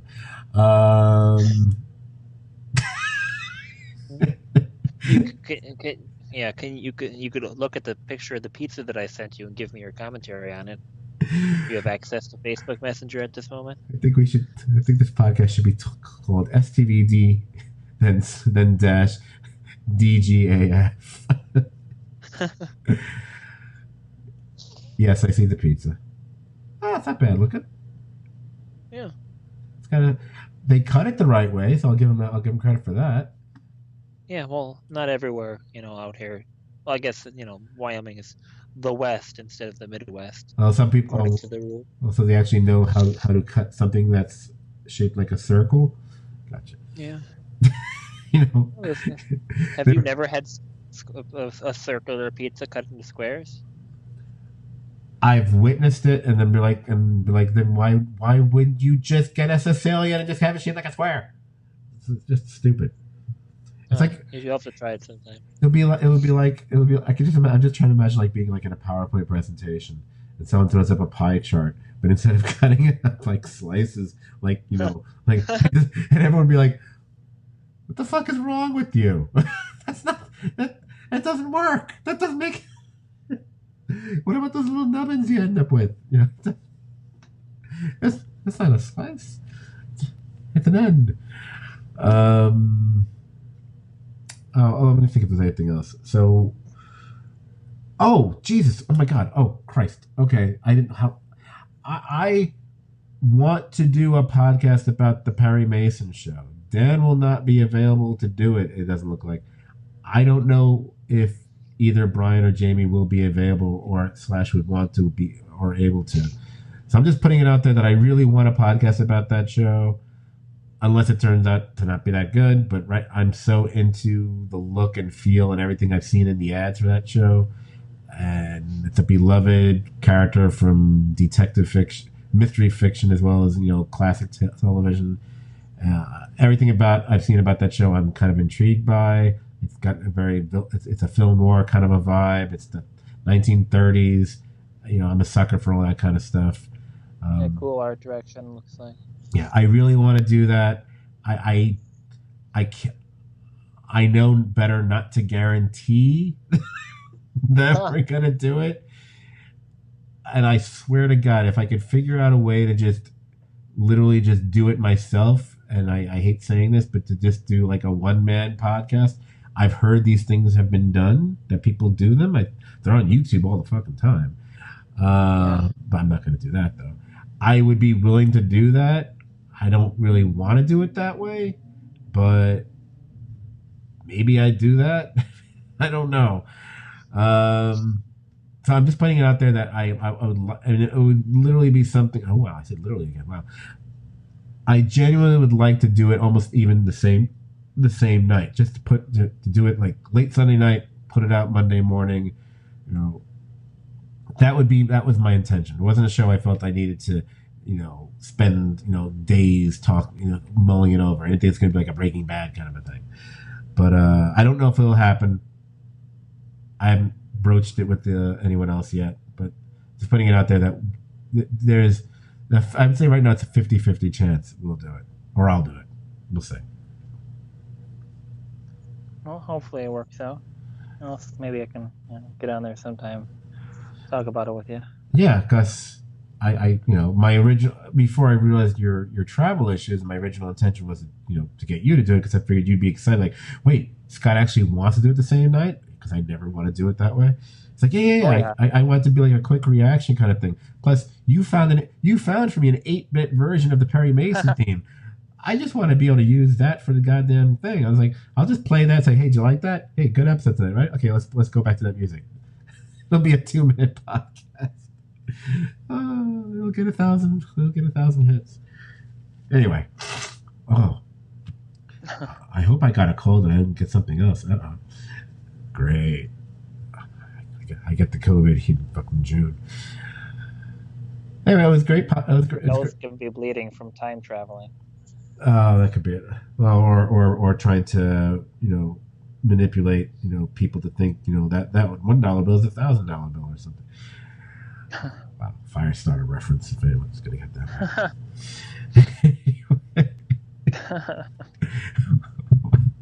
If you can make Deep Space Nine references, I can make Firestarter references. Even though Deep Space Nine is obviously better, at least the movie. Book, I don't know. All right, it was great podcasting with you as always. I know you got to get up early, but I also need you to do stuff with this. So let's pull the plug and look forward to the new season of the Serious TV Drama Podcast. All right. Thanks for listening, everybody. Except Jamie and Brian and God. And the one who will not be mentioned. Yeah. Well, there's a couple who won't be mentioned. One, Yes.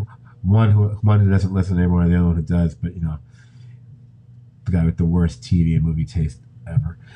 Yeah, this podcast, but just so you know, this podcast was recorded in black and white. So if you just listened to it, it was black and white the whole fucking time, bitch. All right. Peace out. Everyone have a great night, great weekend, great Juneteenth. Talk to you guys later.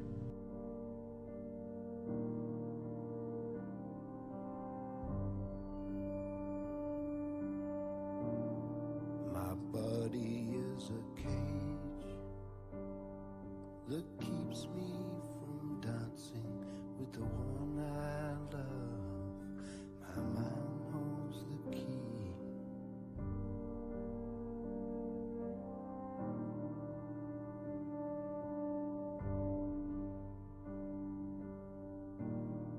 My body is a cage that keeps me from dancing with the one I love, but my mind holds the key. I'm standing on a stage of fear and self-doubt. It's a hollow play, but they'll clap anyway.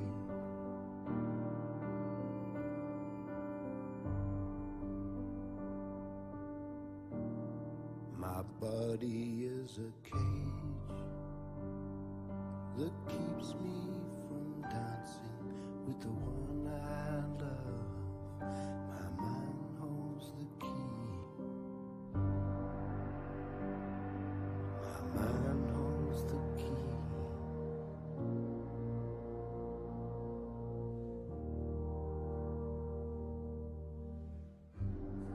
My mind holds the key. I'm living in an age that calls darkness light. Though my language is dead, still the shapes fill my head. I'm living in an age whose name I don't know. Though the fear keeps me moving, still my heart beats so slow.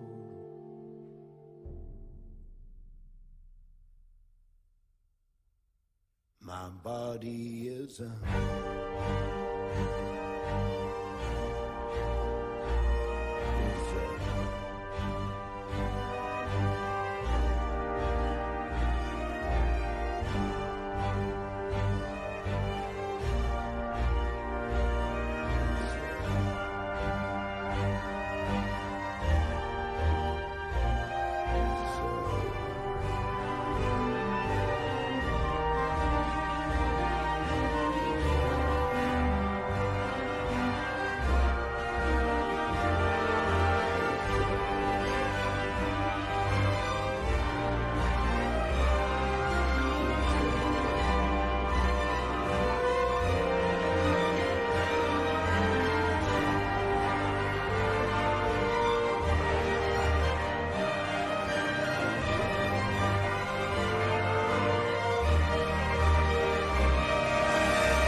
my body is a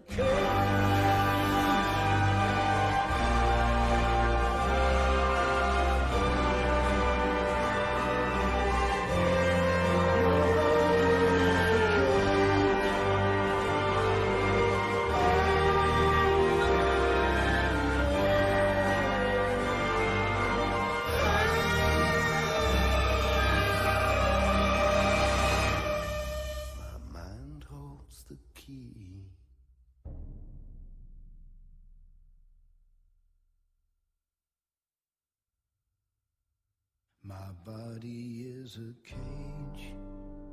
We take what we are given. Just because you've forgotten doesn't mean you're forgiven. I'm living in an age that screams my name at night, but when I get to the doorway, there's no one in sight. I'm living in an age that realize I am dancing with the one I love, but my mind holds the key. You're standing next to me,